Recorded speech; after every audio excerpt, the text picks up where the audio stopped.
खुद इतना गलत बोलती थी गुरु जी को, संत रामपाल जी को, ऐसे ऐसे शब्द बोलती थी। मैं आज सोचती हूँ मेरी ज़ुबान कट क्यों नहीं गई जो मैं ऐसे शब्द बोलती थी परमात्मा को। मुझे भगत जी समझाता, जो मेरे पति जी हैं, भाई ये परमात्मा आए हैं। मैं कहती नहीं, हमने इससे नाम नहीं लेना, हम तो राधा स्वामी व्यास से जुड़े हुए हैं, हमने नहीं नाम लेना।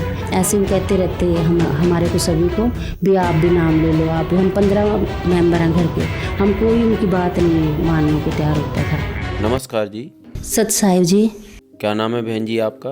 बाला है जी। आपने संत रामपाल जी महाराज जी से नाम दीक्षा कब ली? 2014 में भी। आप कहाँ के रहने वाले हैं? कैथल के। संत रामपाल जी महाराज जी से नाम दीक्षा लेने से पहले आप किसकी भक्ति करते थे? राधा स्वामी व्यास डेरे से नामदान ले रखा था 1995 में, और हम बहुत सेवा करते थे जी। महीने में 4-4, 5-5 बार जाते थे। जैसे महीने में 4 बार सत्संग होता तो 4 बार ही जाते थे। आगे पंडाल में सेवा ली हुई थी, बहुत सेवा करी हमने। जैसे मंड की सेवा भी करी और नर्सरी की सेवा भी करी, पंडाल में भी की, और ऐसे ही सड़कों पे भी की। बहुत ज़्यादा सेवा की जी। 2.5 घंटे हम बैठ के चौंकड़ी मार के भक्ति करते थे, बिल्कुल ऐसे कमर लगा के। इतनी भक्ति करते थे कि गोडों में ही दर्द हो गया, मेरे गोडे जुड़ गए बिल्कुल। गोडों से इतना दर्द हो गया कि मैं चल नहीं पाती थी, क्योंकि हमें बताया जाता था कि 2.5 घंटे सुबह बैठ के 2:30 बजे सिमरन करना है। 2.5 घंटे करना है बैठ के, और जितना भी हो सके दिन में भी करना है, पूरा आंखें बंद करके। इतनी आंखें बंद करके बैठते हम 2.5 घंटे, उठ के नहा के धो के। कभी भी कुछ भी हमें नहीं दिखा, कभी भी कोई चीज़ के दर्शन नहीं हुए। हमें कहते थे कि दर्शन होंगे, क्या दर्शन होते थे? कुछ नहीं, बस यही थोड़ा चानना दिख जाता था और कुछ नहीं दिखता था। कोई आवाज़ नहीं आती थी, कोई कुछ भी नहीं आता था। वो कहते थे धुन सुनेगी तुम्हें, कभी भी धुन नहीं सुनी हमें 18 साल में। राधा स्वामी जी की बताई भक्ति कितने साल तक आपने की? हमने 18 साल की जी। आपको राधा स्वामी जी ने क्या क्या भक्ति साधना बताई थी जिसको आपने 18 साल तक किया? जो हमें बाबा गुरविंदर सिंह ढिल्लों ने भक्ति दी थी, ये 5 नाम थे: ज्योत निरंजन, ओंकार, सोहंग, रारंकार, सतनाम। 2.5 घंटे बैठ के हम सिमरन करते थे। इतना सिमरन करते थे, इतना सिमरन करते थे कि गोडे जुड़ गए हमारे।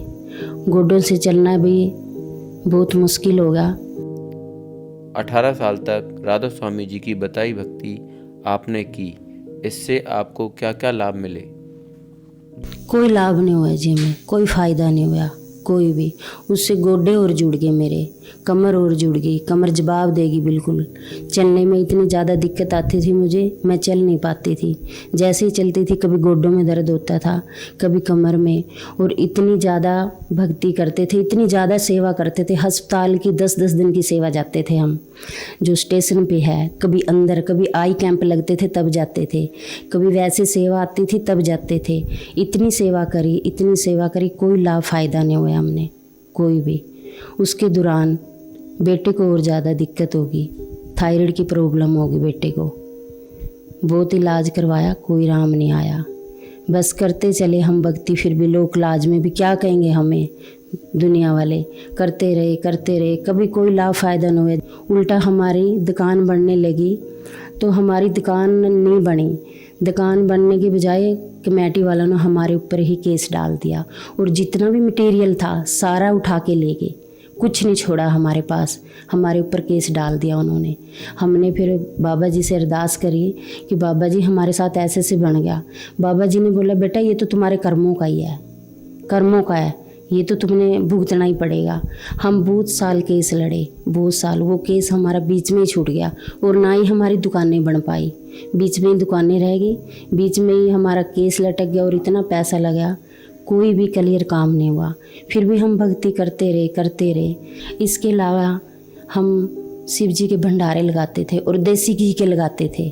शिवरात्रि से अगले दिन पहले पूरे दिन और पूरे रात हम हवन करते थे।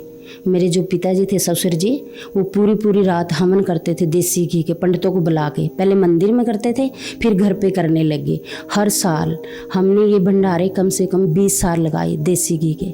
और साथ में मेरे पति भी करते थे। इतनी हमने उनकी भी भक्ति साधना करी, वो बचपन से ही करते थे मेरे ससुर जी, तो फिर हम भी इसी उसमें लग गए थे और चोरी से हम मान लो उधर से नाम ले रखा था हमने। तो ये भक्ति करते करते करते करते उनसे भी कोई, हमें शिव जी से भी कोई लाभ फ़ायदा नहीं मिला। मेरे पति जी के और उल्टा पेट में दर्द रहने लग गया। हमने बड़ी दवाई इलाज करवाए, पटाले में भी दिखाया, कैथल में भी, कोई डॉक्टर ऐसा नहीं छोड़ा। अल्ट्रासाउंड, MRI, हर चीज़, एक्सरे और टेस्टों का तो कोई घाटा ही नहीं भगत जी। सब जगह दिखाया, कोई राम नहीं आया उनको। दर्द ऐसे रहता ही था, ऐसे कहते थे मेरे पेट में ऐसे लगता है मुझे कोई चीज़ है, जैसे वो सिलगती रहती है, हर टाइम भी दर्द रहता ही है। कभी कमर में दर्द हो जाता, कभी गुद्दी में, कभी पेट में दर्द हर समय रहता था। तो हम तो पूरा परिवार भगत जी कई कई दिन व्रत भी रहते थे। और जो ऐसे श्राद्ध वगैरह आते हैं उनमें भी पाठ रखवाने, और जो नराते आते हैं इनमें भी पाठ रखवाते थे। और मैं खुद शेरा वाली की इतनी भक्ति करती थी, बहुत ज़्यादा। रात को जैसे नराते आते, रात को 2:30 बजे ही मंदिर में चली जाती थी। हमारे घर से लगभग 2-3 किलोमीटर है। रात को जैसे रामलीला के दिन होते, रामलीला खत्म होती तो मैं तभी चली जाती थी नंगे पैरे। उधर से भी मेरे को कभी कोई लाभ फायदा नहीं हुआ। बड़े व्रत रखे, परनवासी के भी व्रत रखती थी मैं, सोमवार के भी रखती थी।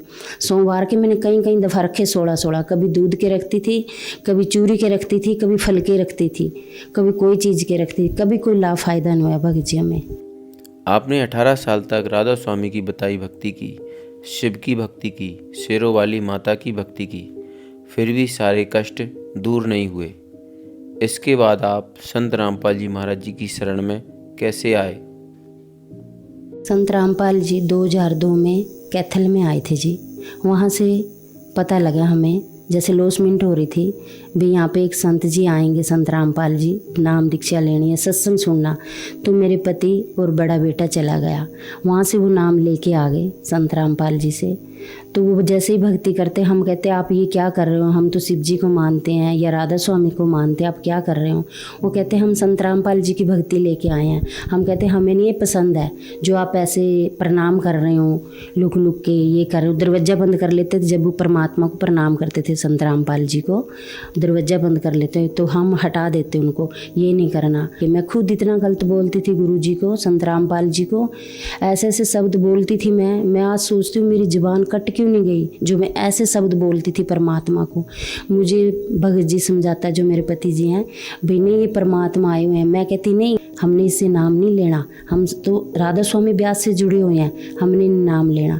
ऐसे वो कहते रहते हमारे को सभी को भी, आप भी नाम ले लो, आप भी। हम 15 मेंबर हैं घर के, हम कोई उनकी बात नहीं मानने को तैयार होता था।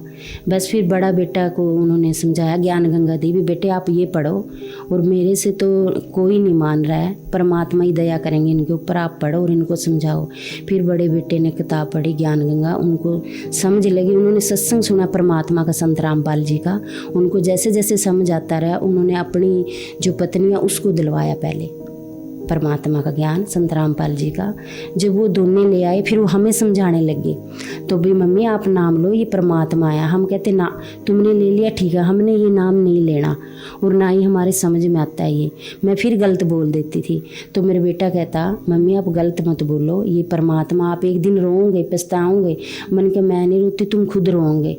वो फिर ऐसे हम माने नहीं। उसने फिर क्या करा, अपने सास ससुर को नाम दिलवाया करनाल से, उनको समझाया, वो मान गए, उन्होंने नाम ले लिया। उसके सास ससुर और साला जी को, तीनों को उनको दिलवाया। फिर कहते मम्मी देखो उन्होंने भी ले लिया, वो तो मेरे सास ससुर हैं और आप तो मेरी मम्मी हो और मेरे भाई बहन हो, ये मेरी मम्मी है, अभी आप क्यों नहीं मान रहे? मैं कहती ना। जैसे सत्संग शुरू होता संत रामपाल जी का, हमें वो ऐसे पकड़ पकड़ के लेके जाता, ऐसे गोदी में जैसे उठाते हैं बच्चों को, ऐसे लेके जाता, आप बैठ जाओ मम्मी, आप ना समझो, आप सुनो तो सही क्या कह रहे हैं। मैंने कहा ना, मैंने तो देखनी नहीं, इनकी शक्ल नहीं देखनी। इतना गलत बोलती थी जी मैं, इतना गलत बोलती थी, बयान नहीं कर सकती मैं, इतनी गलत गलत बातें कहती थी। तो वैसे ऐसे ही परमात्मा की दया हुई जी। मेरी नंद की बेटी की शादी बरवाला में हुई थी, संत रामपाल जी के आश्रम में। तो मेरी सिस्टर भी शादी में आई, तो मेरी सिस्टर को इतना अच्छा लगा यहाँ का माहौल, यहाँ की भक्ति, यहाँ के बंदे सब भगत जी करके बात कर रहे थे, तो इतने ज़्यादा उनको अच्छा लगा, तो वो नाम लेके चले गए। तो फिर ऐसे धीरे धीरे करके 2014 में 7वें महीने में हम पूरे 15 के 15 मेंबर जुड़ गए। संत रामपाल जी महाराज जी से दीक्षा लेने के बाद कई लाभ मिलने लगते हैं, ऐसा उनके अनुयायी बताते हैं।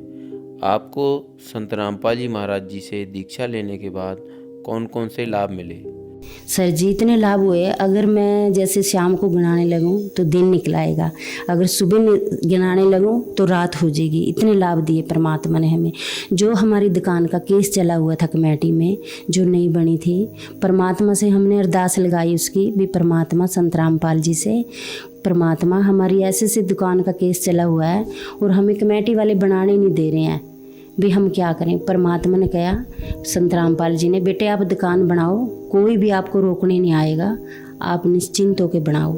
जैसे भगत जी हमने परमात्मा से प्रार्थना लगाई और परमात्मा ने हमें आदेश दिया, बनाओ बेटे, कोई नहीं आएगा और किसी को भी एक रिश्वत की 5 पैसे भी नहीं देने, बिल्कुल भी, और कोई भी नहीं आएगा तुम्हारे पास।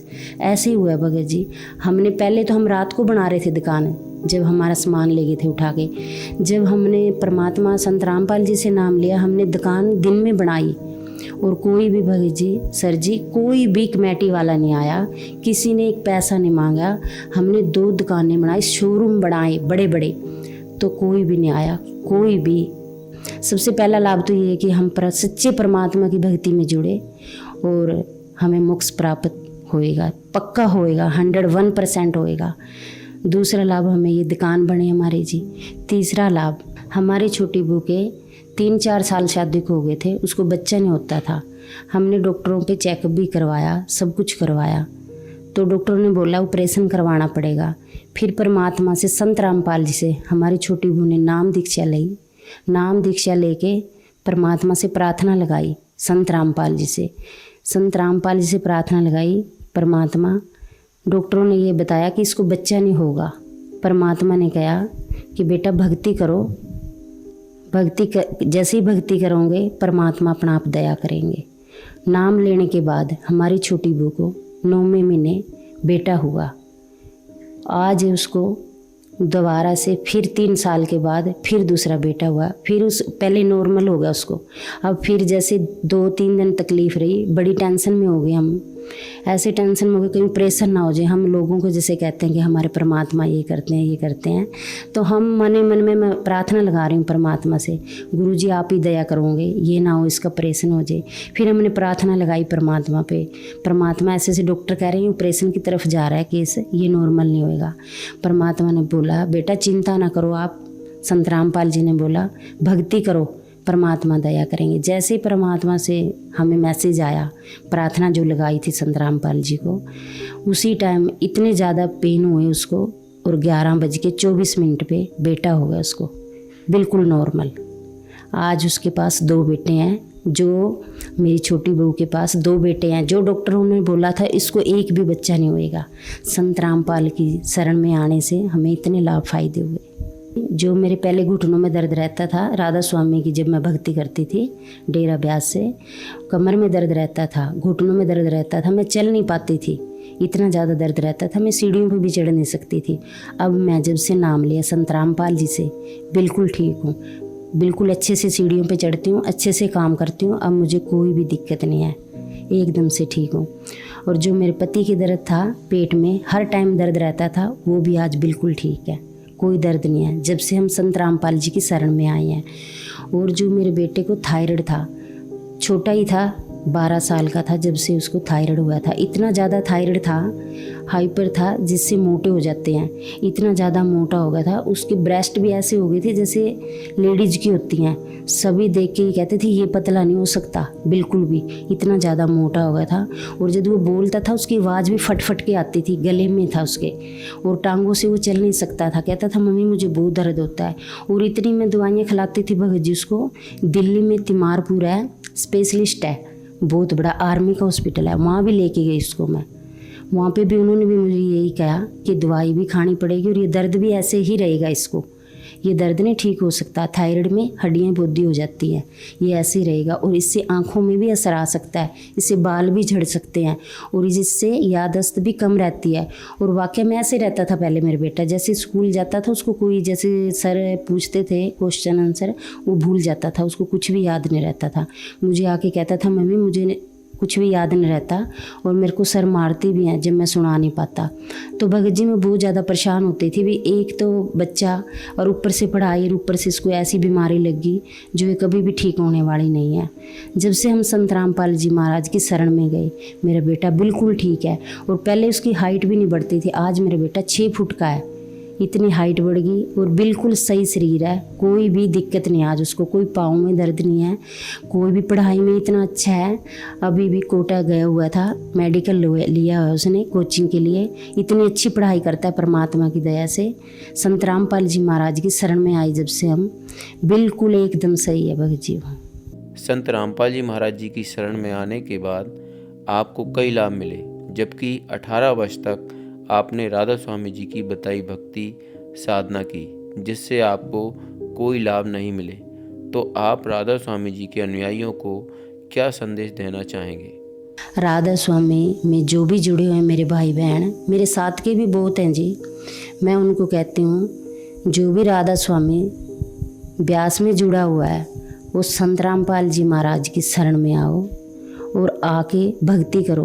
पूर्ण परमात्मा संत रामपाल जी महाराज के चोले में आए हो कबीर साहब, पूर्ण परमात्मा है, समर्थ भगवान है। आप जल्दी से जल्दी इनकी शरण में आओ और अपना मोक्ष करवाओ। बहन जी, संत रामपाल जी महाराज की शरण में कोई आना चाहे तो कैसे आ सकता है? संत रामपाल जी महाराज की शरण में अगर कोई आना चाहे बहुत ही आसान है जी।